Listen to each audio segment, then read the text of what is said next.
Assalamualaikum warahmatullahi wabarakatuh. Nama saya Muhammad Arif Maulana dari program studi Teknik Metalurgi. Di sini saya akan menjelaskan tentang jawaban ujian akhir semester mata kuliah Kalkulus 1. Di soal nomor 1 yaitu fungsi dan interpretasi data kadar mineral. Di sini diberikan fungsi kadar nikel Kx sama dengan 0,02 x kuadrat tambah 0,4 x tambah 1. Dengan X menyatakan jarak horizontal dari titik referensi.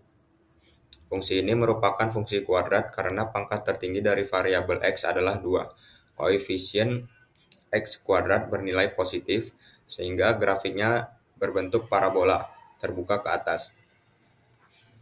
Selanjutnya, dihitung kadar nikel pada jarak tertentu. Pada jarak 10 meter diperoleh kadar sebesar 7%, sedangkan pada jarak 20 meter kadar meningkat menjadi 17%. Untuk grafik fungsi dari rentang 0 hingga 30 menunjukkan tren kenaikan kadar nikel. Grafik ini menunjukkan bahwa kadar nikel meningkat seiring bertambahnya jarak, menandakan zona biji berkadar tinggi berada lebih jauh dari referensi. Penting untuk perencanaan penambangan selektif. Untuk soal nomor 2 yaitu limit dan perilaku fungsi proses tambang. Pada soal ini didapat fungsi laju aliran slurry yaitu Qt sama dengan 50T per T tambah 2. Pertama kita hitung limit saat waktu menuju 0.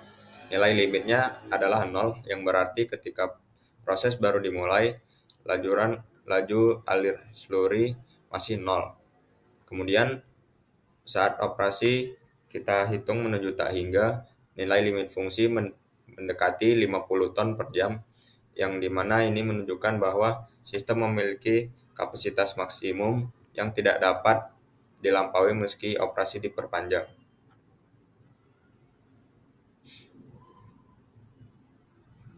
Kemudian untuk soal nomor 3, turunan laju perubahan kadar nikel.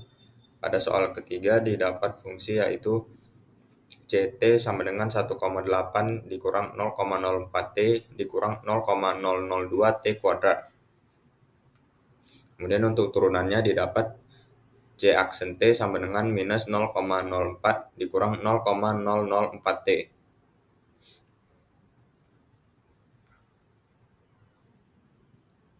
Karena nilai turunan semakin negatif ketika waktu bertambah, maka penurunan kadar nikel paling cepat terjadi pada waktu yang lebih besar dalam rentang operasi. Grafik fungsi Ct berbentuk parabola terbuka ke bawah, sedangkan grafik turunannya berupa garis lurus menurun. Yang dimana interpretasinya ialah semakin lama waktu pelindihan, laju penurunan kadar makin besar sehingga perlu waktu optimum pelindihan agar efisiensinya lebih maksimal. Untuk soal nomor 4 yaitu optimasi produksi konsentrat timah.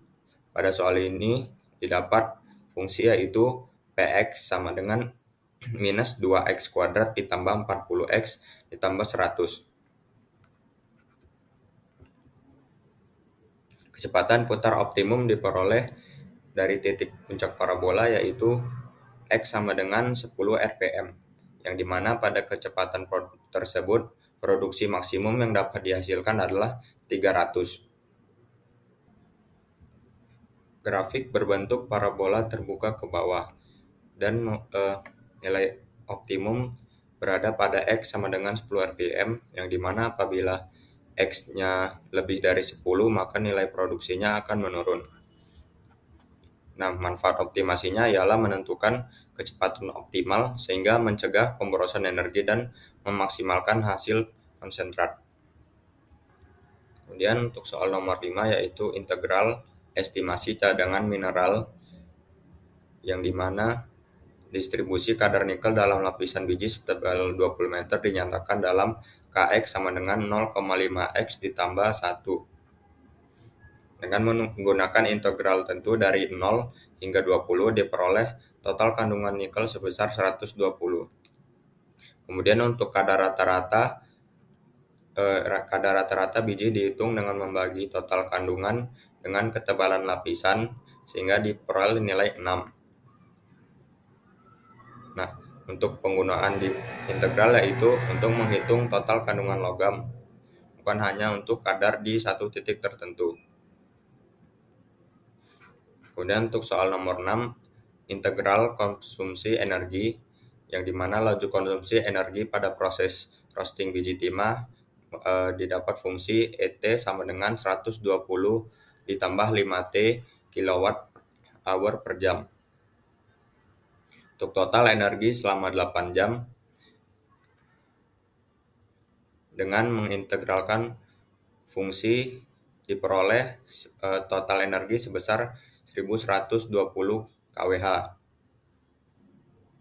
Kemudian dari grafik fungsi menunjukkan hubungan linier antara waktu dan konsumsi energi, yang dimana artinya semakin lama waktu operasi, maka semakin besar energi yang digunakan.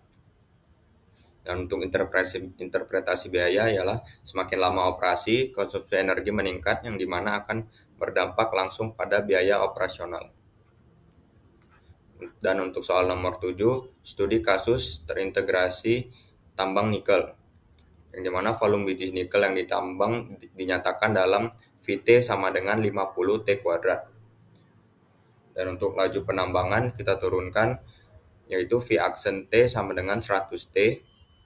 Dan untuk total volume selama 10 hari diperoleh yaitu 5000. Nah, untuk grafik VT berbentuk parabola terbuka ke atas menunjukkan bahwa volume kumulatif biji meningkat semakin cepat seiring waktu. Sementara itu, grafik laju penambangan berbentuk garis lurus naik yang menandakan peningkatan kapasitas produksi dari waktu ke waktu. Dan untuk ringkasan laporan singkat, berdasarkan model matematis volume biji nikel yang ditambang yaitu VT sama dengan 50 T kuadrat, dapat diketahui bahwa volume kumulatif biji meningkat secara kuadratik terhadap waktu penambangan. Hal ini menunjukkan bahwa penambahan volume tidak bersifat linear, melainkan semakin besar seiring bertambahnya waktu operasi. Pada tahap awal penambangan, volume biji yang dihasilkan relatif kecil, namun seiring berjalannya waktu, akumulasi produksi meningkat dengan laju yang semakin tinggi. Turunan pertama dari fungsi volume yaitu V aksen T sama dengan 100T merepresentasikan laju penambangan biji. Fungsi ini berbentuk linear dan menunjukkan bahwa laju penambangan meningkat secara proporsional terhadap waktu. Secara fisik, hal ini dapat diinterpretasikan sebagai peningkatan kapasitas produksi akibat bertambahnya bukaan tambang, optimalisasi jalur angkut, serta meningkatnya efisiensi penggunaan alat berat dan tenaga kerja. Hubungan antara grafik VT yang berbentuk parabola terbuka ke atas dan grafik V aksen T yang berbentuk garis lurus menegaskan keterkaitan antara volume kumulatif dan laju produksi. Ketika laju penambangan meningkat, akumulasi volume biji akan bertambah semakin cepat, yang dimana kondisi ini mencerminkan sistem penambangan yang berkembang dan bereskalasi seiring waktu. Dari sisi teknis penambangan, hasil analisis ini sangat penting untuk perencanaan operasi. Peningkatan laju penambangan menuntut kesiapan infrastruktur pendukung seperti kapasitas alat muat dan angkut, sistem pengolahan biji, serta manajemen penimbunan dan pengangkutan. Selain itu, aspek keselamatan kerja dan pengendalian lingkungan juga perlu diperhatikan karena aktivitas penambangan yang semakin intensif dan dapat meningkatkan risiko operasional. Dengan demikian, permodelan matematis menggunakan fungsi turunan dan grafik tidak hanya berfungsi sebagai alat analisis teoritis, tetapi juga memberikan dasar pengambilan keputusan teknis dalam mengoptimalkan produksi biji nikel secara efisien, aman, dan berkelanjutan. Sekian penjelasan dari saya. Assalamualaikum warahmatullahi wabarakatuh.